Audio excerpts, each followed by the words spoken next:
Itu aja. Saya tidak bertanya tentang tupoksinya, ya. Saya bertanya apakah saudara pernah menduduki? Tidak. Saya dosen aja. Saya hanya mengajar, ya. Boleh saya berandai-andai? Ya. Andaikan saudara ditunjuk menjadi purek ya atau pudek ya, bidang kemahasiswaan. Oke. Di sini ada 3 hal yang akan saya tanya kepada saudara ya. Pertama, ada yang orang mengkritik tentang kedudukan saudara sebagai purek gitu, pembantu rektor misalnya bidang kemahasiswaan. Dia kritik saudara berkenaan dengan ketidakmampuan saudara, tidak cocok lah di bidang itu. Saudara tidak dekat misalnya dengan mahasiswa. Itu yang pertama. Terus yang kedua, saudara juga sebagai dosen, ya. Orang mengkritik kinerja saudara berkenaan dengan pengajaran saudara di kampus. Nah, terus yang ketiga, saya mohon maaf sebelumnya ya.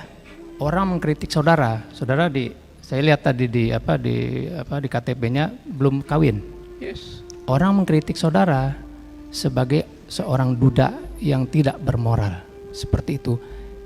Di 3 hal itu, manakah yang mempunyai potensi saudara marah kepada saya? Itu aja pertanyaan saya. Tadi yang ketiga apa? Yang tidak bermoral, tolong Pak Hakim. Seorang duda yang tidak bermoral. Duda yang tidak bermoral. Duda yang tidak bermoral. 3 hal itu manakah yang punya potensi saudara marah pada saya dan saudara melaporkan saya?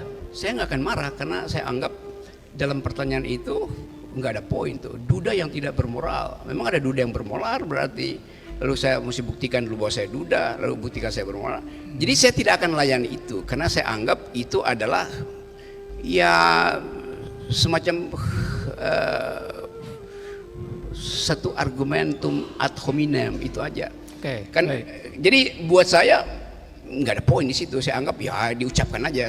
Saya anggap itu sebagai berita dari seseorang, bukan problem saya, itu problem dia tuh. Oke, saya lanjutkan ya. Bagaimana Pak? Seandainya berita yang terakhir tadi yang saya dapat tentang duda tadi, saya peroleh dari data-data yang entah dari mana saya peroleh, itu saya bilang kepada saudara. Ya itu artinya di dalam masyarakat kita dianggap bahwa orang yang tidak punya pasangan, apalagi duda, dia pasti tidak bermoral, apalagi janda. Kan itu justru yang mau kita batalkan. Jangan sampai ada pertanyaan semacam itu. Kan itu pertanyaan dungu sebetulnya tuh yang diucapkan oleh mereka yang mengkritik saya lakukan hal itu dan nggak pernah saya anggap itu. Karena kan itu buat apa itu diucapkan itu kan? Itu sebetulnya itu menghina gender equality itu, sekaligus menghina para duda, dan saya memang bukan duda. Oke, jadi ada. Tapi kalau saya layani kan nanti orang bilang buktikan Bu Anda bukan duda gitu. Loh saya belum kawin itu artinya ya bisa memang tidak kawin, bisa duda segala macam.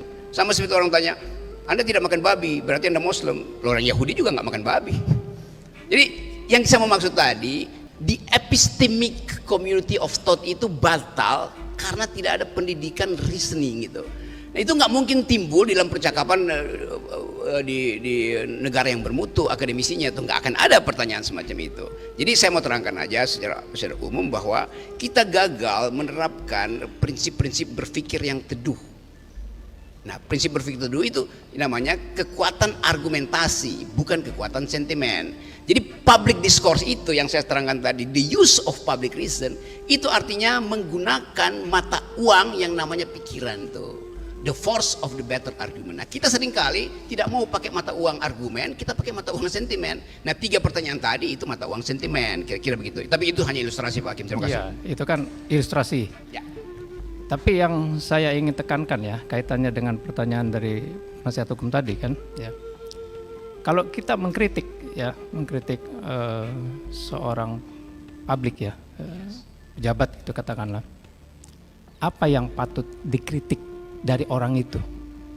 Oke, semua public figure itu bukan cuma pejabat, selebritis juga public figure, dan selebritis juga kelihatannya begitu, kok masuk dalam wilayah privat. Loh, Anda begitu jadi selebritis, Anda tidak punya lagi wilayah privat. Anda memperoleh keuntungan puja-puji dari publik karena Anda public figure. Demikian juga public officer gitu, public servant. Kan dia dapat semua keistimewaan tuh.